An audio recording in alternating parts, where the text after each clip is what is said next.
मंगलाचरण।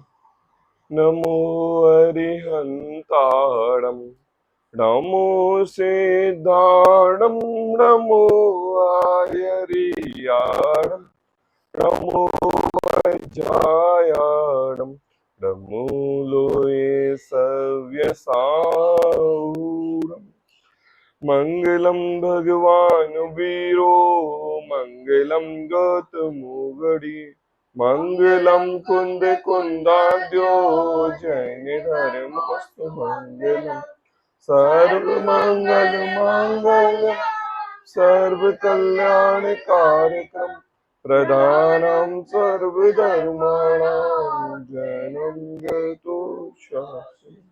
मंगलमय मंगल करण, वीतराग विज्ञान, नमो ताहि जाते भई, अरिहंतादि महा। करि मंगल कर हो महान, ग्रंथ करन को काम, जाते मिले समाज सब, पावे निज पद राम। क्या देवादिक भजन, होए मिथ्या भाव, तज तिनको साचे भजो, यह हित हित उपाय।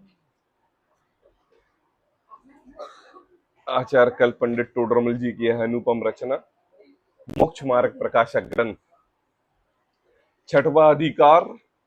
और छठवें अधिकार में आज कुगुरु के स्वरूप का निरूपण की समाप्ति, और कल से हमारे कुधर्म के निरूपण और उसके श्रद्धानादिक का निषेध, इसका निरूपण चलेगा।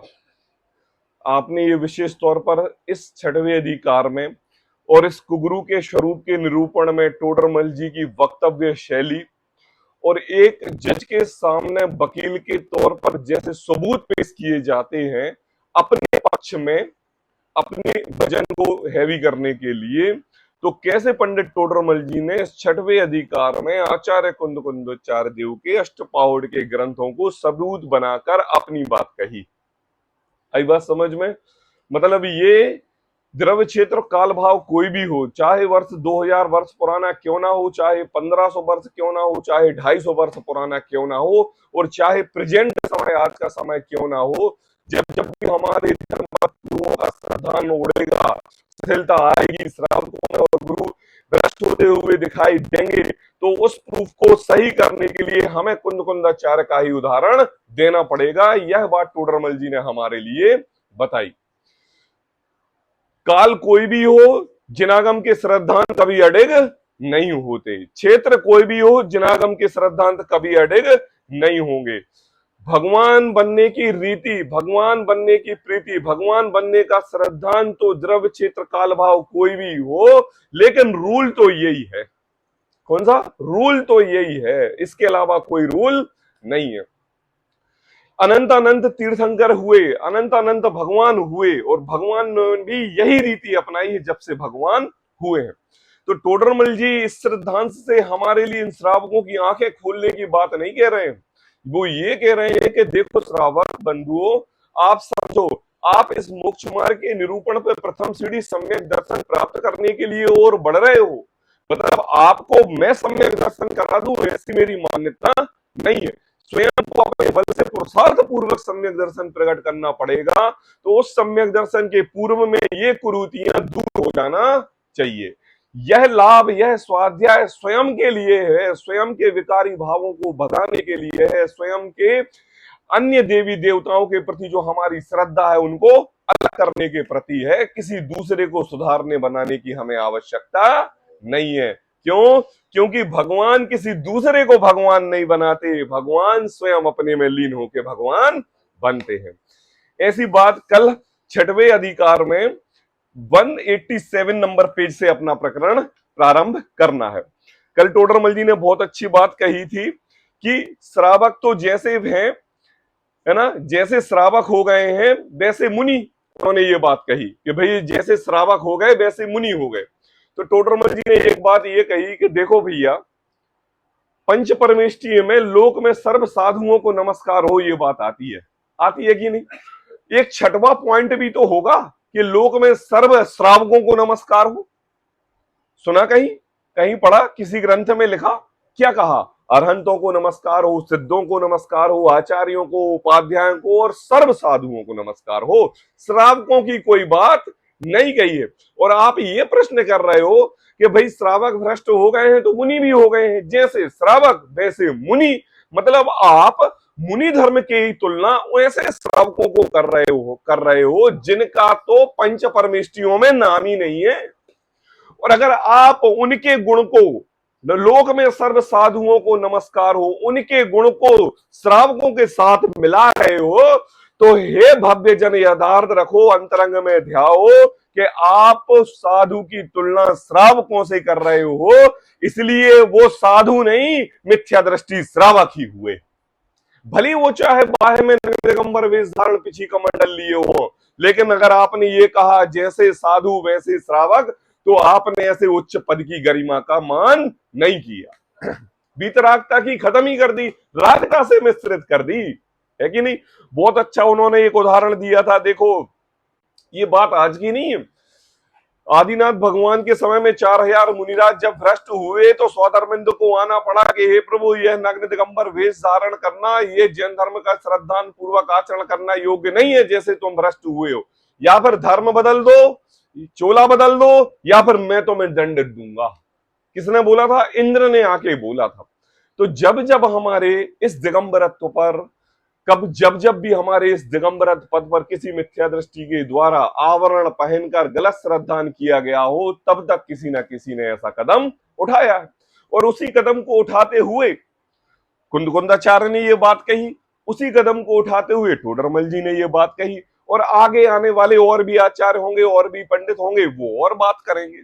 क्यों बात करेंगे? क्योंकि हमारे जिनागम में शिथिलता हमारे लिए सामान्य नहीं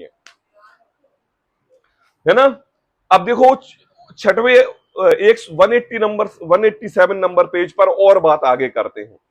यहां कोई कहे, कौन श्रावक? एक श्रावक फिर से कहता है कि हमारे अंतरंग में तो श्रद्धान सत्य है। क्या है? सत्य है। कैसा श्रद्धान?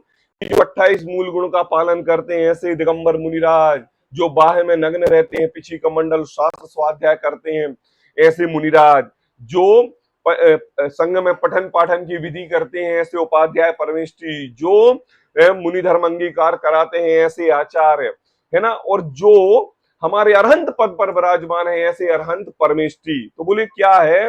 अंतरंग में श्रद्धान सत्य है।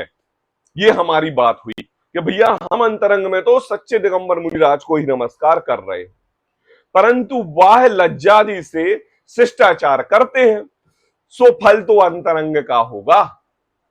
मतलब जो श्रावक, वो ये श्रावक प्रश्न कर रहा है कि जो मुनिराजों के संसर्ग में रहता है, ऐसे संसर्ग में रहता है कि देखो, मुनिराज तो गृहस्थ में थे ना पहले, मुनि अवस्था के पहले, तो किसी के पुत्र थे, किसी के भाई थे, किसी के चाचा थे, किसी के मित्र थे, किसी के भाई बंधु थे, किसी के गुरु थे, है ना?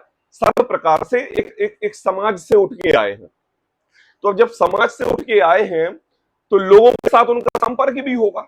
भाई उस गांव के नहीं तो जिस गांव में वो रहते थे, उस गांव में उनकी तो उपमा ज्यादा बढ़ गई ना कि वो साधु हो गया, तो गरिमा बढ़ गई। तो गरिमा बढ़ गई तो वो लोग आए, तो उनके प्रति, गांव के लोगों के प्रति एक अलग ही स्नेह रहता है। तो जब स्नेह रहता है तो वो गांव वाले व्यक्ति ये कह रहे हैं कि देखो भैया, भले वो मुनिराज बन गए और अभी हम उनके अंतरंग में शुद्धि नहीं आई है, अभी वो 28 मूल गुणों का निरतिचार पालन करते हुए दिखाई नहीं देते। ईरिया समिति, भाषा समिति, आदान निक्षेपण, मतलब हर प्रकार से जो मुनिराजों के चाल चलन रहते हैं उस हिसाब से वो नहीं दिखाई दे रहे हैं। लेकिन लेकिन लेकिन हमारे भाई थे, हमारे बंधु थे, हमारे नगर के थे, हमारे सखा थे, इस कारण से हम उनको बाह्य लज्जादि से शिष्टाचार करते हैं। शिष्टाचार मतलब नमस्कार करते हैं, मानते हैं, बोलते हैं, बातचीत करते हैं उनसे, तो फल तो अंतरंग का होगा। और अंतरंग में तो हमारी वीतरागता श्रद्धा है। ऐसी बात है, यही बात होती है ना। देखो भैया, हम तो अंतरंग में शुद्ध हैं। अब जैसे अगर कोई मुनिराज हमारे लिए दिखते हैं तो हम उनको नमस्कार कर लेते हैं, है ना? बाह्य से तो कर ही लेते हैं क्योंकि पिछी कमंडल है और नग्न दिगंबर, लेकिन अंतरंग श्रद्धा भावलिंगी मुनिराज की है। अब देखो उत्तर देते हैं।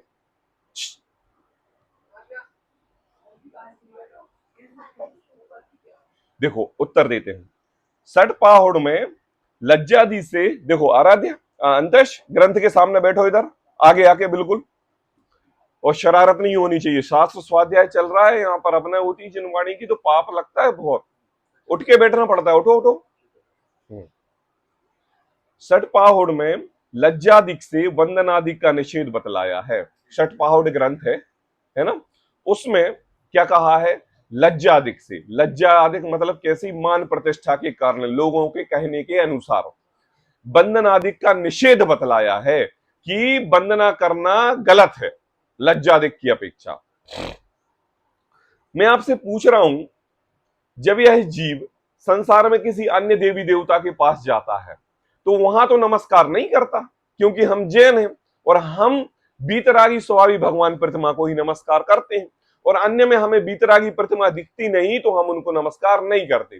अब चाहे वो हमारा मित्र सगा संबंधी क्यों ना हो, हम उसके साथ गए हैं तो भी हम नमस्कार नहीं करते।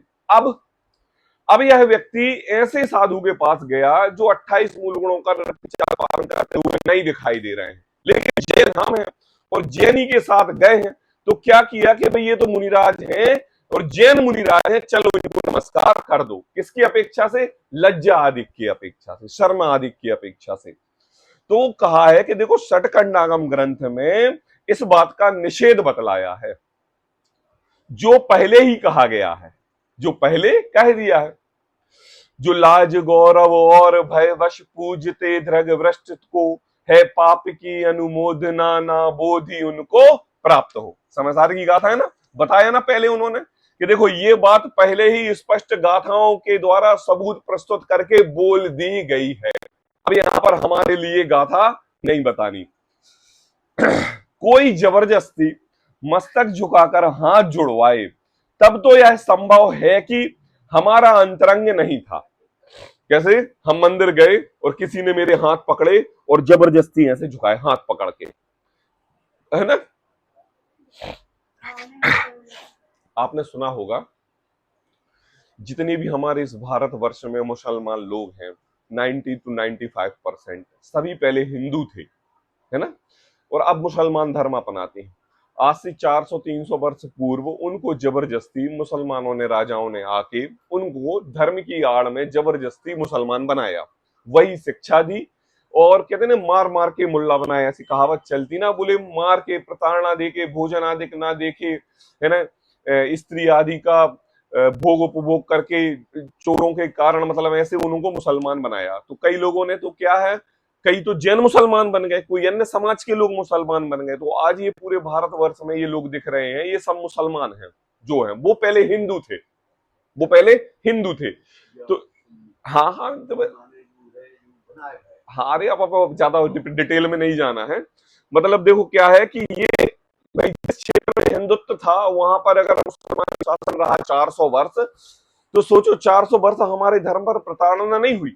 आज हमारी कई प्रतिमाएं जमीन के अंदर मिलती हैं, ये क्या कारण है? हमारी प्रतिमाओं को तोड़ देते थे। कितने हमारे खंडगिरी, उदयगिरी, कहाँ कहाँ, ग्वालियर के पास कौन सा पर्वत, विमलांचल, गोपांचल पर्वत, कितनी प्रतिमाओं को तोड़ा है। यह सब मुसलमानी शासन के कारण ही तो हुआ है? वो हमारे इस जैन धर्म को जड़ मूल से नष्ट करना चाहते थे। देखो ऐसे आपात के काल में भी हमारे दिगंबरत्व के एक एक श्रावक के ऊपर कितना कर्तव्य था कि आज उस आबादा काल में 400-300 वर्ष पूर्व हमारे इस जैन धर्म तो हमारे तक यहाँ ले आए। अरे इतनी उपमा का कारण तो देखो कि हमारे यहाँ सामने पुराने जैन धर्म, जैन मंदिर भी बचे हुए हैं, और कितने अनंत अनंत शास्त्रों को आग में झोलस देने के बाद भी ऐसे शास्त्र हमारे सामने रखे हुए हैं। अगर आज 300 वर्ष पूर्व के लोगों के प्रति कल्पना की जाए तो आज वो व्यक्ति हम पर देख के हंसते होंगे कि देखो इस जैन धर्म की ध्वजा को, बागडोर को कैसे मैंने इन अधर्मियों विधर्मियों के सामने समक्ष होके लड़े झगड़े, धर्म परिवर्तन नहीं किया, एक एक जनवाणी को संभाल के रखा, और आज की पीढ़ी उस जनवाणी को पढ़ती नहीं है, मंदिर जाती नहीं है, भैया वृत्ति आदि करती नहीं। 6 महीने तक होली जली, शास्त्रों की बुझी नहीं, फिर भी ये आज इतने अनंत इतने शास्त्र हमारे सामने विराजमान है। आप देख सकते हो कि देखो, जबरदस्ती जबरदस्ती हाथ पकड़ के प्रताड़ना देके, अरे मुझे बताओ, जब आपके बच्चे को किडनैप कर लिया जाएगा और बच्चे को किडनैप करके आपको प्रताड़ित किया जाएगा कि धर्म बदलो तभी हम आपके बच्चों को देंगे, तो बदल लिया, मोह के वशीभूत हो गए। और ऐसे समय पर अगर कोई धर्मी व्यक्ति अंतरंग में सम्यक्त को लिए हुए, है ना, संयोग है, पुत्र का वियोग हो जाए तो हम रंच मात्र भी दुखी नहीं होंगे, लेकिन कुंदकुंदाचार्य देव और अनंत परमेष्ठी की जो परंपरा हमारे जिनागम की चली आ रही है, मैं इस पुत्र मोह के वशीभूत होकर इसको नष्ट नहीं करूंगा, तभी जाके ये जिनागम आज हमारे सामने पड़ा हुआ। अगर एक एक माता अपने पुत्र के विछोह में ऐसे मोहित होकर धर्म परिवर्तन कर लेती, तो थोड़ा विचार करो कि आज हमारे सामने यह जैन धर्म जिन कुल, जिन प्रतिमा और जिन शास्त्र होते क्या नहीं होते। अभी भी कुछ नहीं बिगड़ा है। अगर हमने बच्चों को संस्कार नहीं दिए, पढ़ाया नहीं, लिखाया नहीं, हर प्रकार से उनको अपने जैन धर्म के प्रति परिपक्व नहीं किया, तो आने वाला समय भी इस जैन धर्म से दूर हो जाए। क्यों? एक एक तीर्थंकर के समय कितने जैन थे, और आज भगवान महावीर के आते आते आते कितने समय बचे हैं, और आज महावीर के 2500 वर्ष के बाद भी कितने जैन बचे हैं। और सोचो अभी पंचम काल तो कितना बड़ा है, कैसे आएंगे संस्कार। तो कहते हैं कि देखो भैया, कोई जबरदस्ती मस्तर झुकाकर हाथ जुड़वाए है, यह तो संभव है कि हमारा अंतरंग नहीं था, परंतु आप ही स्वयं, क्या आप ही स्वयं मानादिक से नमस्कार करें तो वहां अंतरंग कैसे ना कहें। क्या कहा?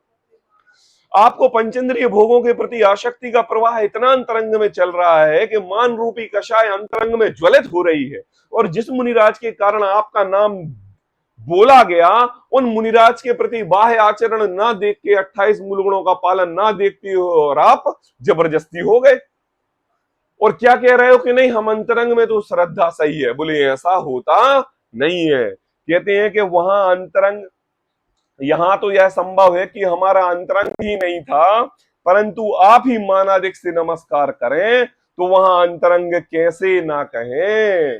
जैसे देखो, अंतरंग में तो मांस बुरा जाने, क्या जाना अंतरंग में, अच्छा सभी लोग जानते हैं कि मांस खाना अनंत अनंत जीवों का घात करना है, मांस भक्षण अभक्ष भक्षण के समान है, जानते हैं कि नहीं? सब जानते हैं। कोई अंतरंग में मांस को बुरा कहे, सब जानते हैं मांस भक्षण बुरा है। अब क्या हुआ, आपके लिए प्रधानमंत्री का निमंत्रण आया। किसका निमंत्रण आया? प्रधानमंत्री के बेटे का इनविटेशन आया, और आप जैन हैं और जैन में उच्चता के उच्च पद पर बैठे हुए। अब जब आपके लिए आया और आप वहां पर भोजन के लिए गए और आपने देखा कि वहां पर 5 स्टार जैसी फैसिलिटी थी, और वेज और नॉन वेज साथ में रखा हुआ था। क्या रखा हुआ था? वेज नॉन वेज दोनों साथ में रखा हुआ था। ठीक है, अब अगर आप गए, अब आप मुख्यमंत्री के बिल्कुल खास हैं, खासम खास, अब वो आपको नमस्कार करके एक थाली आपके लिए पकड़ाई और कहेंगे अपने हाथ से वो सर्व करने लगे, आइए आइए आइए सर, होता है ना विवाह आदि में जाते हैं तो वो खुद ही देने लगते हैं, आइए आइए आइए। अब आपने क्या सोचा, अरे मैं जैनी हूं, मैं दिगंबरत्व को धारण करता हूं, मैं वीतरागता को देखता हूं, और प्लेट में मेरे यह मांस भक्षण का पदार्थ आ गया है और मुख्यमंत्री मेरे बाजू में है, तो चलो एक बार ग्रहण कर लो। लेकिन सुनो, अंतरंग में मेरे किसी भी प्रकार के मांस भक्षण के परिणाम नहीं है। ऐसा हो सकता है क्या? ऐसा हो सकता है क्या? नहीं हो सकता ना। यही बात टोडरमल जी ने कही। देखो, जैसे कोई अंतर में मांस को बुरा जाने, परंतु राजादिक को भला मनवाने को मांस भक्षण करे। किसके? राजादिक के। राजादिक को भला मनवाने को मांस भक्षण करे तो उसे व्रती कैसे माने, उसे जैन कैसे माने? अरे तुम्हारे अंतरंग में तो जैन दृष्टि की श्रद्धा है ही नहीं, तुम तो अंतरंग से ही दुराचारी हो। तुम्हारे सामने ये कह रहे हो कि भैया मुख्यमंत्री आ गया इसलिए मुझे प्लेट में मांस भक्षण करना, ये गलत तर्क है। तर्क तो ये है कि तुम अंतरंग में तुम्हारे वीतरागता थी ही नहीं, और उस वीतरागता थी नहीं, मुख्यमंत्री का बना निमित्त और तुमने मांस भक्षण कर लिया, इसलिए तुम ही पापी हो, कोई निमित्त पापी नहीं है। आपको याद होगा बनारसी दास जी के 9 पुत्र हुए और 9 पुत्र मर के मरणासन्न अवस्था में पहुंच गए और मर भी गए, लेकिन बनारसी दास जी ने एक भी किंचित मात्र इस समाज के लोगों के प्रति अवधारण करके इन माता को पूजो, उन मड़िया को पूजो, उधर धागा बांधो, इधर ये करो, उस कब्र पर जाओ, उस पर नमाज चादर चढ़ाओ, मुसलमानी शासन सब प्रकार ये सब करो, तुम्हारे एक पुत्र की रत्न की प्राप्ति अजर अमर हो जाएगा। बनारसी दास जी ने कही, मैं जैन तत्व का श्रद्धानी हूं, गुरु देव पुत्र का संसर्ग में किसी प्रकार का भी नहीं लूंगा। पुत्र रत्न होना महान पुण्य का उदय है, पाप का उदय से चला गया, संयोग है वियोग होके रहेंगे, ये तो सिद्धांत है, लेकिन मैं अपने धर्म को अधर्म में परिवर्तित नहीं करूंगा। ये श्रद्धान का दृढ़ है। और आप थोड़े से मान आदि की दृष्टि के कारण किसी के राजा की मान पुष्टि से मांस भक्षण कर लोगे, मतलब आपकी श्रद्धा ही विपरीत है। क्या विपरीत है? श्रद्धा ही विपरीत है। आप मुंह से जरूर कह रहे हो कि नहीं हम स्वच्छ हैं, निर्मल हैं, पवित्र हैं, मेरे अंदर तो मुनिराज हैं, आओ भाव के हमारे कैसे भावलिंगी संत का हमारे लिए अवमान, लेकिन अंतरंग में आपकी श्रद्धा बिल्कुल भी जिन धर्म पर नहीं है। तो कहते हैं देखो, कोई अंतरंग में मांस को बुरा जाने परंतु राजाधिक को भला मनवाने के बस भक्षण करे तो उसे वृत्ति कैसे मान ले। उसी प्रकार अंतरंग में जो कुगुरु सेवन को बुरा जाने, क्या कहा, अंतरंग में जो व्यक्ति जानते हैं कि भैया कुगुरु सेवन से खुद तो निगोद जाएंगे और साथ में मुझे भी लेके चले जाएंगे, ऐसा बुरा जाने, परंतु उनको व लोगों को भला मनवाने के लिए सेवन करें तो श्रद्धानी कैसे कहेंगे, बताओ। शिखर पर स्वर्ण कलश से लगा दूं? महाराज ने कह दिया, अरे आपका परिवार तो बहुत शिष्य है, बहुत श्रेष्ठ है और संबर है, आप एक काम करो, 5 लाख की बोली है, स्वर्ण कलश आपके लिए मंदिर के शिखर पर चलाना है। और सभा में बोल दिया, और सभा में बोल दिया। इस दृष्टि से आप मान के प्रति पुष्ट होके, आपने मुनिराज का आचरण तो देखा नहीं, गुरु का समागम तो देखा नहीं कि यथार्थ का यथार्थ आपके मान की पुष्टि हो रही थी। ओ गुरु महाराज की जय, और ठीक है ले ली बोली। ये क्या है? मतलब आपके अंतरंग में ही सर्वप्रथम मान की पुष्टि का कारण था, आप ही भ्रष्ट थे, इसलिए ये बात आपकी दृष्टि में आई और आप उस मान से वशीभूत हुए। तो कहते हैं उसी प्रकार अंतरंग में तो कुगुरु को सेवन बुरा जाने, परंतु उनका व लोगों को भला मनवाने के लिए सेवन करें तो श्रद्धानी कैसे होगा, कैसे कहें। अब देखो एक बात बहुत अच्छी कहते हैं टोडरमल जी, इसीलिए बाह्य त्याग करने पर ही अंतरंग त्याग संभव है। क्या कहा? बाह्य त्याग करने पर ही अंतरंग त्याग संभव है। अरे भाई, जब बाह्य में अपने अंतरंग में स्पष्टता, दृढ़ता है ना, 28 मूल गुणों का निरतिचार पालन करने की दृष्टि तुम्हारे अंतरंग में आएगी, तब तो तुम्हारा श्रद्धा का जोर स्पष्ट होगा, बिना उसके स्पष्टता तो हो नहीं सकता। इसलिए जो श्रद्धानी जीव हैं उन्हें किसी भी प्रकार से कुगुरुओं की शुश्रूषा आदि करना योग्य नहीं है। बाह्य में तो देखो एक बार। अब एक प्रश्न और यहां पर टोडरमल जी कर रहे हैं कि देखो इस प्रकार कुगुरु सेवन का निषेध किया, अब बात आ रही है मुमुक्षु की। किसकी? मुमुक्षु की, जो स्वाध्यायी हैं, साधर्मी है, नित्य प्रति समय स्वाध्याय करते हैं। यहां कोई कहे कि किसी तत्व श्रद्धानी को कुगुरु सेवन से मिथ्यात्व कैसे हुआ?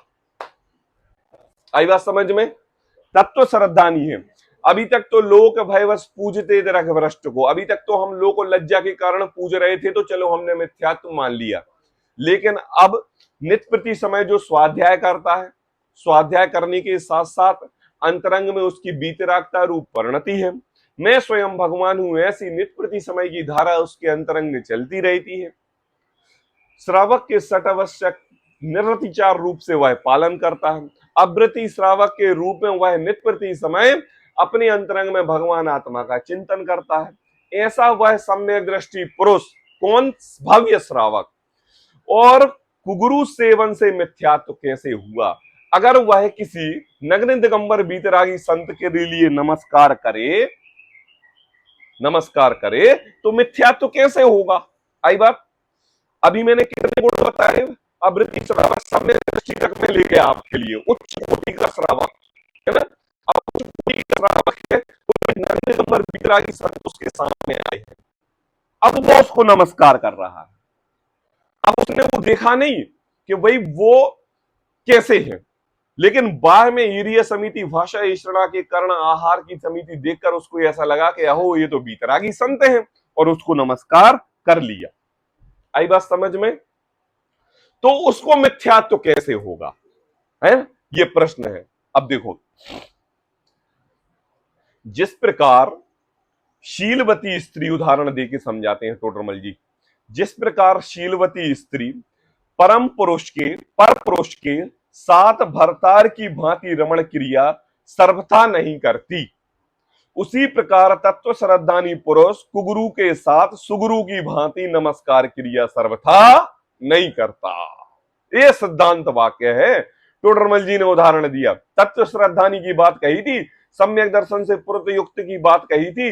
अंतरंग में जब निर्मल परिणति उसके अंतरंग में ऐसी आ रही है तो एक बाह्य दृष्टि मात्र देखने से उसके ऐसे परिणाम आ जाते हैं कि ये साधु सच्चे साधु नहीं है। और जब सच्चे साधु नहीं है और यह बात पता चल गई तो जैसे कहा पर स्त्री पर पुरुष के साथ भरतार की तरह रमण क्रिया नहीं करती, उसी प्रकार तत्व श्रद्धानी पुरुष गुरु के साथ सुगुरु की भांति नमस्कार आदि क्रिया सर्वथा नहीं करता। आई बात समझ में? अब देखो, टोडरमल जी ने एक एक बात यहां पर इतनी स्पष्टता से कही। जब जब भी उन्होंने कुगुरु का निरूपण किया, किसका निरूपण किया? कुगुरु का निरूपण किया, तो कहीं पर उन्होंने द्रव्यलिंगीपना नहीं लिया। आपने स्पष्ट किया, धर्म से जो भ्रष्ट हैं, वेशधारी हैं, कुगुरु हैं, ऐसे शब्द उन्होंने उपयोग किए, लेकिन द्रव्यलिंगीपना नहीं किया। क्यों नहीं किया द्रव्यलिंगीपना? देखो, द्रव्यलिंगीपना 4 प्रकार के होते हैं। एक होता है मिथ्यात्व गुण स्थान में द्रव्यलिंगीपना। कौन से? मिथ्यात्व गुण, जैसे हमारा गुण स्थान है ना, यही गुण स्थान मुनिराजों का भी है, मिथ्यात्व, लेकिन वेश में पिछी कमंडल धारण किए हुए। गुण स्थान कौन सा? पहला, मेहनत। अब एक गुण स्थान ऐसा है, चौथा,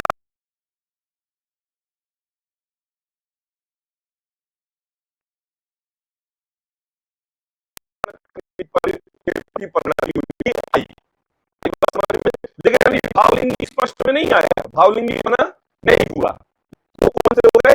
चौथे स्थानवर्ती द्रव्यलिंगी। अब पंचम गुण स्थानवर्ती द्रव्यलिंगी, पंचम गुण स्थानवर्ती द्रव्यलिंगी, ठीक है ना। मतलब जिसके अपने अंतरंग में भावलिंगी बने की अपने अंतरंग में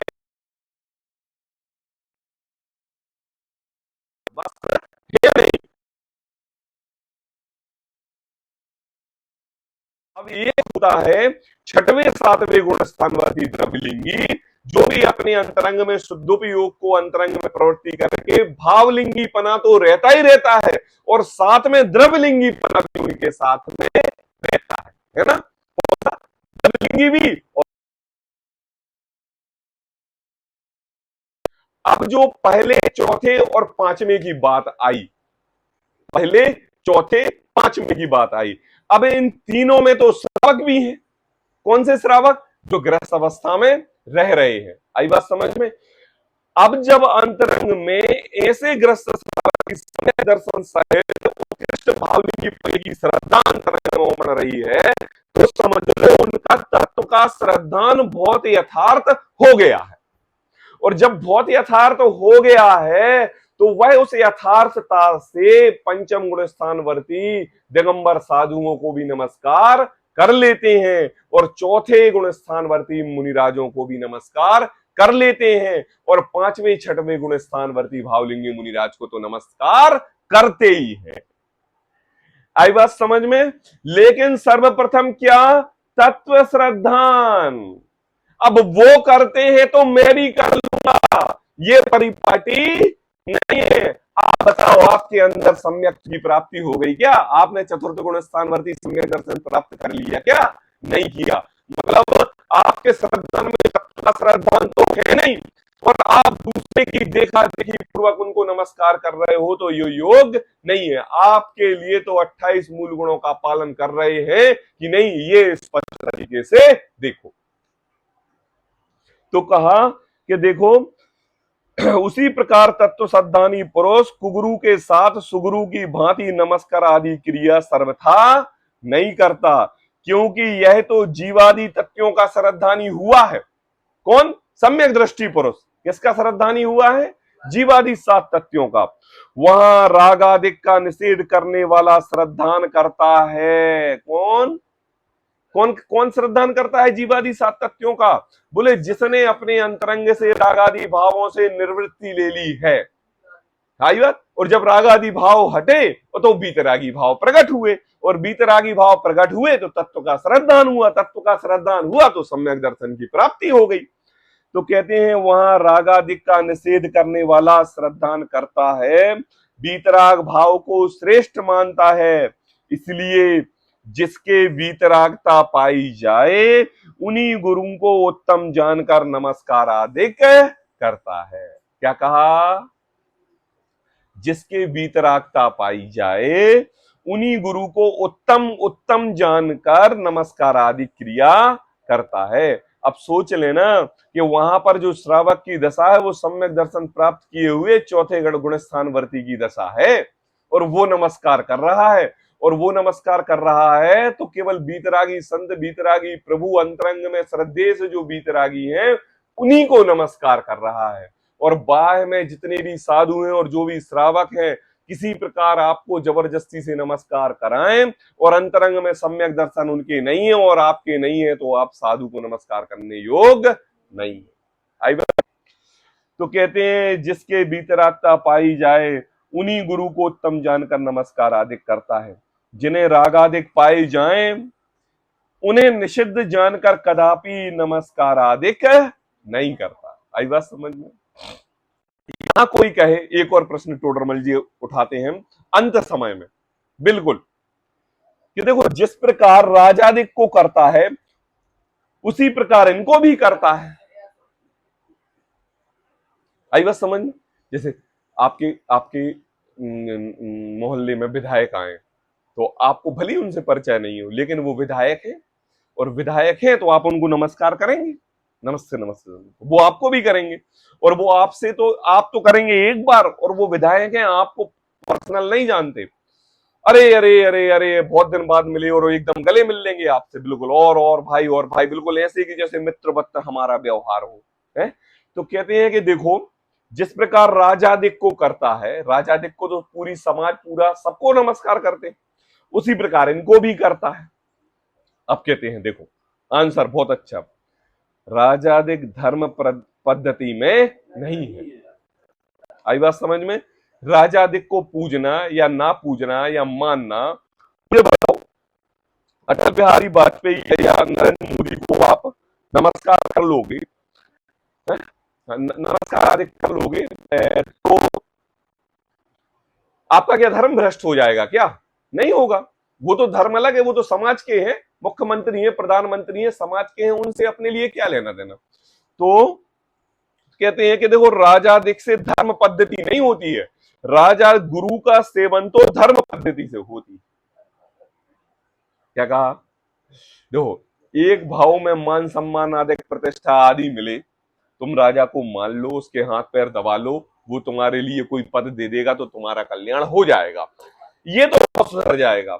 और आराध्य, अगर तुम अपने भाव सुधारना चाहते हो, जन्म मरण खत्म करना चाहते हो, तो तुम्हारे लिए अपने श्रद्धा में सच्चे बीतरागी धर्म का श्रद्धा करना पड़ेगा। क्यों? क्योंकि यहाँ पर लालच अब तुम्हारे भाव के खत्म करने का है, एक भाव के खत्म करने का नहीं है।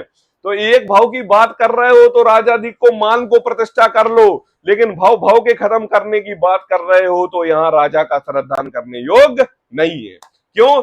इस भाव में वो राजा है, अगले भाव में आप राजा होगे और वो दास बन जाएगा, फिर क्या करोगे?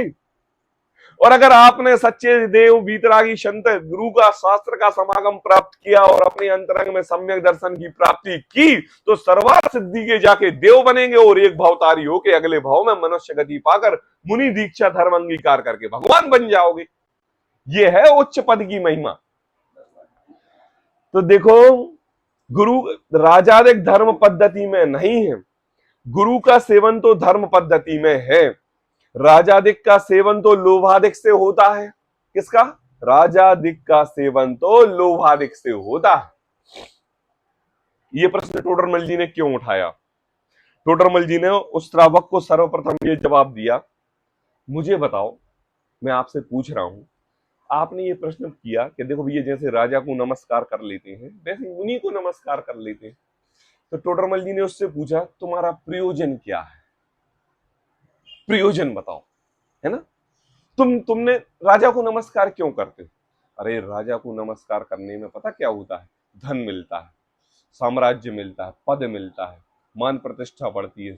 राजा का मैं मित्र हूं ऐसा मानकर सभी नगर के वासी हमारी इज्जत करते हैं और हमारे मान प्रतिष्ठा के कारण हमारा व्यापार ज्यादा चलता है, इसलिए हम राजा को मानते हैं। अरे बहुत अच्छी बात, आपने राजा को मानने की विधि बहुत अच्छी बताई, क्यों चेंज करो। अब आप मुनिराज के पास क्यों गए हो? आपने नग्न दिगंबरत्व देखा और पिछी का मंडल उनके साथ में देखा। अब उनके पास आप क्या वांछा लेके जा रहे हो? ये वांछा तो नहीं हो सकती। कौन सी वांछा? राजा वाली। क्यों? राजा के पास पैसा है, उनके पास पैसा नहीं है। राजा से उनके साम्राज्य में एक पद मिल जाएगा, यहां पर कोई पद नहीं है।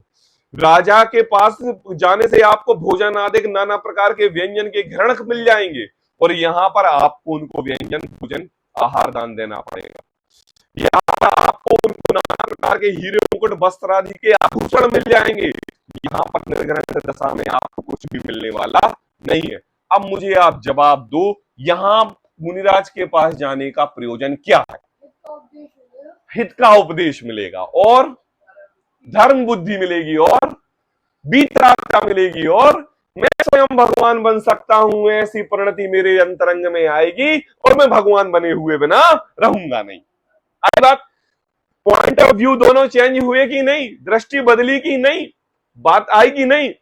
और अगर यहां पर राजा का मानना समाज के कारण हित में है तो यहां पर धर्म बुद्धि से भगवान वीतरागी संत को नमस्कार करना कि मैं भगवान बनूंगा, इस भावना से ये मानना सच्चा है।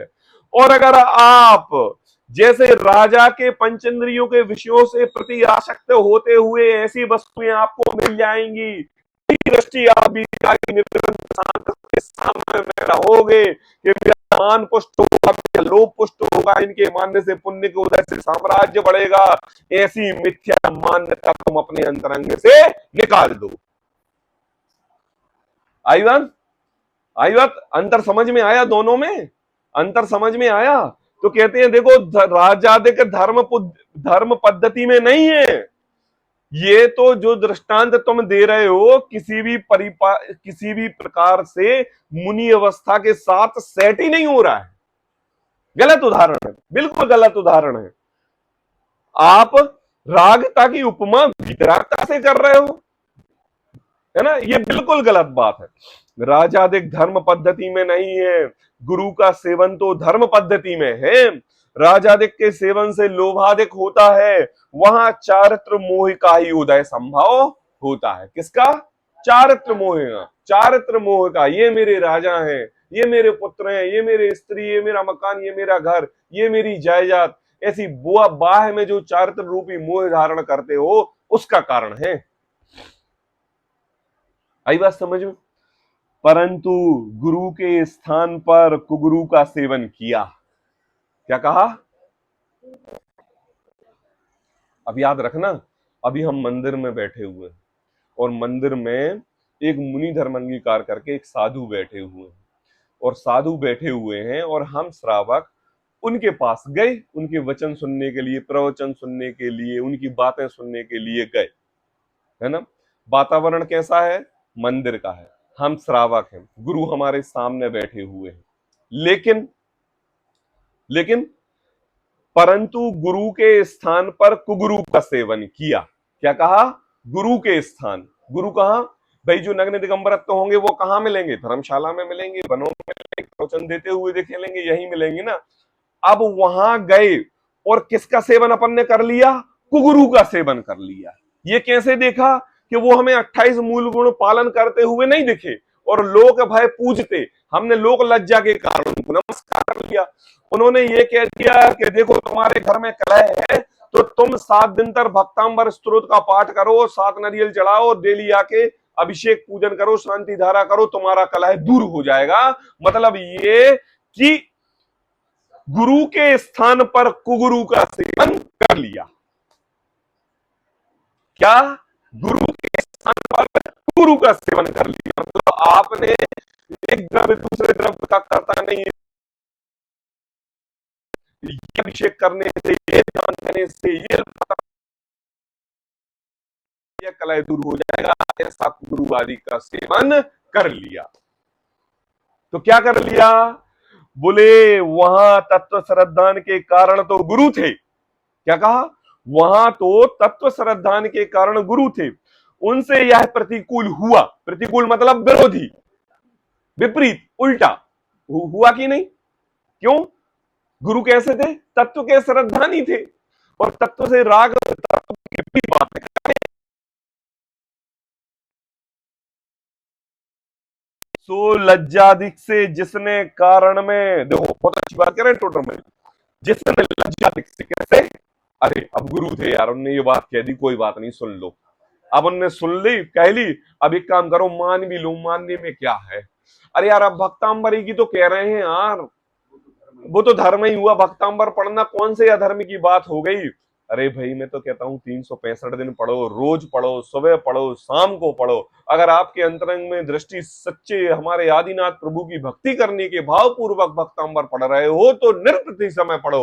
और अगर अंतरंग में यह भावना है कि इससे मेरा दुख दर्द लाज लज्जा धन पैसे जमीन जायदाद आदि मिल जाएंगे, तो यह पुण्य का कारण नहीं, महापाप का कारण है। क्योंकि आपने वीतरागता में राग का पोषण कर दिया, मान्यता ही उल्टी हो गई। तो कहते हैं कि यह प्रतिकूल हुआ। क्या हुआ पापा? प्रतिकूल, उल्टा, सच्चा नहीं हुआ। मत हाँ, हो ऐसा ही रहा है, प्रेजेंट समय में सभी जगह यही हो रहा।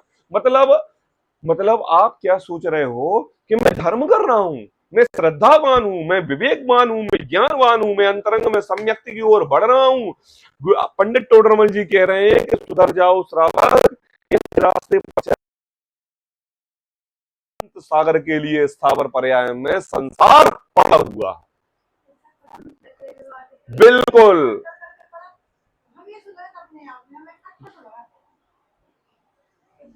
नवे ग्रीवेक तक जाके मुनि धर्म अंगीकार करके कोई जीव स्थावर पर्याय में चला जाए, ये बहुत कठोरता वाली बात है। मतलब ऐसा कि हम तो खाली बांच रहे हैं, पढ़ रहे हैं और कई मुनि धर्म अंगीकार करके नवे ग्रीवेक तक चले गए, तोलवे स्वर्ग के ऊपर, और वहां से स्थावर पर्याय में चले गए। तो सोचो कि मैंने बताया था ना 3 दिन पहले, ये ऐसी तलवार है, अगर कट गई तो सामने वाले का गला काटेगी और धोखे से उल्टी हो गई तो स्वयं का गला काट देगी। श्रावक में धर्म से भ्रष्ट हुआ तो 2-4 भाव बढ़ेंगे, और मुनि धर्म अंगीकार करके अगर धर्म से भ्रष्ट हो गया तो अनंत सागर तक स्थावर पर्याय में संसार परिभ्रमण करेगा। अब बता दो, उच्च क्रोधी का श्रावक सही कि मुनि धर्म अंगीकार करके मिथ्या दृष्टि मुनिदास सही? श्रावक सही। तो कहते हैं कि देखो यहां तो लज्जादिक से, लज्जा लज्जा स्तर से, कारण में विपरीतता। कारण, कारण क्या? आपका था कारण मान प्रतिष्ठा का, आपका कारण था लोभ का, आपका कारण था धन पैसे जमीन जायदाद का, आपका कारण था कि मुनिराज मुझे मंदिर का अध्यक्ष बना देंगे तो मैं पैसों से संपन्न हो जाऊंगा, कोई मेरे से हिसाब काम मांगने वाला नहीं, और मैं उस पैसों का उपयोग अपने व्यापार में करूंगा। इस लज्जा के कारण क्या किया? कारण में विपरीतता। कारण पता क्या होता है? स्वाध्याय सुनने के कारण में, पुत्र को भोजन बनाने के कारण माता भोजन बनाने का कार्य करती है। अंतरंग में हे प्रभु मैं भगवान बनूं, इस कारण से मैं आपके लिए अभिषेक करता हूं, अभिषेक रूपी कार्य करता हूं। है ना। तो प्रत्येक कार्य के प्रति कारण होता है कि नहीं। कार्य हो रहा है, आप यहां बैठे तो स्वाध्याय चलने का कार्य हो रहा है ना। तो कारण क्या था, स्वाध्याय सुनना, और कार्य क्या चल रहा है, प्रवचन सुन रहे हैं आप। लज्जादिक का जिसने कारण से, जिसने कारण में मतलब यथार्थता में, कारण में मतलब श्रद्धा में, इससे मेरा लाभ हुआ, ऐसी विपरीतता उत्पन्न की, तो उसके कार्यभूत तत्व श्रद्धान में दृढ़ता कैसे संभव होगी। देखो देखो बाबा, अंतरंग में मानादिक का विचार है कि हमारी मान प्रतिष्ठा बढ़े। आई बात समझ में, ये क्या है, कारण में विपरीतता। आई बात समझ में। और आप मुनिराज के पास गए और उन्होंने उस मान की प्रतिष्ठा का कार्य कर दिया, तो यहां पर पहले तो कारण ही उल्टा था और उसके कार्य का पोषण हो गया, तो आप मिथ्या दृष्टि हो गए। अब यहां पर आपके अंतरंग में मान आदि की पोषण करने का कोई कार्य नहीं था। ना मुझे मान चाहिए, ना मुझे लोभ चाहिए, ना मुझे किसी भी प्रकार की प्रतिष्ठा चाहिए। मुझे तो सच्चे बीतराग संत का ही समागम चाहिए, जिससे मैं अपना कल्याण कर सकूं। और जब वो उन मुनिराज के समागम में आया और समागम में आके उनको तत्व का अतत्व करते हुए बात सुनाई दी, और वहीं पर उसको 440 वोल्ट का करंट, मतलब क्या, कारण में कार्य की विपरीतता हो गई। हमारा कारण यहां भगवान बनने का था, लेकिन कार्य नहीं हो रहा था। और अगर आपने यह बात यथार्थता से सुनकर बैठ के सुन ली और मानने लगे, तो भव्य जन समझो आपके कारण में विपरीतता थी, तब जाके ये कार्य हुआ। अपनी कमजोरी के कारण। अरे हमारा जन्म तो ऐसा कहता है कि अगर चाणक्य मुनिराज आकाश गमन से आहार के लिए आ गए, तो श्रद्धा में ऐसा कि चतुर्मास का समय है, नगर में कोई मुनिराज नहीं है, ये मुनिराज सच्चे नहीं है, हम आहार नहीं लेंगे। और जब पंचाश्चर्य हुए तब पता चला कि अरे ये तो भावलिंगी संत चरण रिद्धि मुनिराज थे, तब क्षमा प्रार्थी हुआ। ऐसा श्रद्धान। अब मुझे बताओ कि हमारे अंतरंग में ऐसी श्रद्धा है क्या, 1% भी नहीं है। मुनिराज देखे, प्रवचन सुन लिए, चलो ठीक है, धर्म की दो बातें हैं, सुन तो लो, कर तो लो, होता क्या है, जाता क्या है। टोडरमल जी कह रहे हैं कि देखो भैया, तुम्हारा कारण में विपरीतता है और कार्य में विपरीतता मिलेगी। अगर कारण स्वच्छ और निर्मल है तो कार्य भी तुम्हारे लिए श्रद्धान का जोर देगा। यदि लज्जा से जिसने कारण में विपरीतता उत्पन्न की, तो उसके कार्यभूत तत्व श्रद्धान भी दृढ़ता से कैसे संभव है। इसलिए वहां गुरु राजा को राजा मान के मान प्रतिष्ठा करने में चारित्र मोह है, और यहां पर किसी गुरु की श्रद्धा करने में दर्शन मोह का उदय संभव है। और दर्शन मोह का उदय ऐसा उदय है कि जो अनंत सागर के लिए तुम्हें नरकों की गति भेज देगा, अनंत सागरों के लिए तुम्हें त्रेत की गति मिलेगा, अनंत सागरों के लिए तुम्हें स्थावर पर्याय में व्यवस्थित करेगा। क्यों, ऐसा आ गया कि सच्चे गुरु भी मिले और वितरागता की बात बताते रहे, तो वो भी तुम्हारे लिए अंतरंग में दृष्टि नहीं आई। क्यों, क्योंकि तुम्हारा दर्शन मोह हावी था, और दर्शन मोह हावी हुआ तो चारित्र मोह हावी हो गया। तो कहते हैं कि देखो, जहां मुनिराज की बात आती है, वहां तत्व श्रद्धान करने की बात आती है, वह तत्व श्रद्धान दर्शन मोह का उदय ही संभव है, इसीलिए नहीं हो रहा है। इस प्रकार कुगुरुओं का निरूपण किया। क्या कहा, मतलब गुरु को बंधन करने में दर्शन मोह और राजा को बंधन करने में चारित्र मोह का उदय, ऐसा है। इस प्रकार कुगुरुओं के निरूपण किया गया। समर चारित्र का भ्रष्ट हुआ व्यक्ति तो एक बार समझ सकता है, लेकिन श्रद्धा से भ्रष्ट व्यक्ति कभी भी संभलने वाला नहीं है। आज टोडरमल जी ने गुरु के स्वरूप का निरूपण करते हुए ये बात स्पष्ट कि हमारे लिए कुधर्म का निरूपण कर रहे हैं। ये भी बहुत अच्छा प्रकरण है। यहाँ पर पंडित टोडरमल जी ने अपनी बात न कह के शास्त्रों के कुछ उद्धरण दिए हैं, हम इसकी चर्चा आगे करेंगे। लेकिन श्रद्धान में अगर हम सम्यक की ओर बढ़ रहे हैं, तो ऐसी सच्ची श्रद्धा हमारे गुरु के प्रति हमें होनी चाहिए। और एक एक गुण को विशेष ध्यान करके अगर गुरु हमारे सामने हैं, तो हमारा यह मस्तक सड़े नरियल के समान नहीं है कि किसी के भी चरणों में जाके गिर जाए। जहां बीतरागता होगी वहीं ये हम सर झुकाएंगे, और जहां बीतरागता नहीं होगी वहां नहीं।